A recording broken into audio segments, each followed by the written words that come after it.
ایک دفعہ کا ذکر ہے کہ ایک مانو بلی تھی، اسے بہت زیادہ بھوک محسوس ہوئی اور وہ کھانا کھانے کے لیے اپنے کچن میں گئی اور اس نے دیکھا کہ اس کا کٹورا تو بالکل خالی ہے۔ وہ بہت زیادہ پریشان ہونے لگی کہ اب میں کیا کروں، کیونکہ بھوک کی وجہ سے اس کا برا حال ہونے لگا۔ یہی سوچ کر وہ باہر گئی اور سامنے دیکھا کہ ایک مٹھائی والے کی دکان ہے۔ اس نے وہاں سے مٹھائی کا ایک پیس یوں ہی اٹھایا اور بھاگنے لگی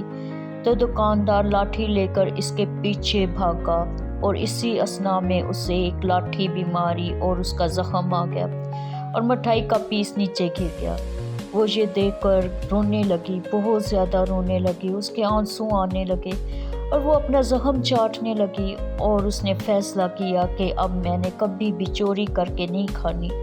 بلکہ اپنی محنت کی کمائی سے کھانا کھاؤں گی۔ پھر یہ سوچتے سوچتے وہ دور ایک جنگل میں چلی گئی۔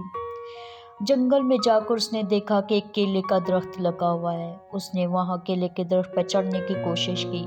لیکن وہ چڑھ ہی نہیں پا رہی تھی کیونکہ وہ تو بہت زیادہ موٹی تھی، اس کا وزن تھا بہت زیادہ۔ لیکن اس نے ہمت نہیں ہاری، وہ مسلسل کوشش کرنے کی سے وہ اوپر درخت پہ چڑھی اور اس نے کیلے توڑے اور کیلے توڑ کر بہت زیادہ خوش ہونے لگی اور کیلے لے جا کر بازار میں اس نے ایک چٹائی بچھائی اور کیلے بیچنے لگی اور گاہک اس کے پاس آتے اور خوشی خوشی سب کو کیلے دیتی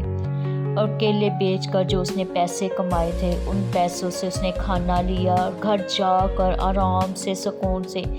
اور فخر سے کھانے لگی کہ آج میں نے خود کی کمائی سے کھانا خرید کر کھا رہی ہوں، اور اس نے محسوس کیا کہ اپنے ہاتھ کی بابرکت کمائی کھانے سے کتنا سکون اور خوشی محسوس ہوتی ہے۔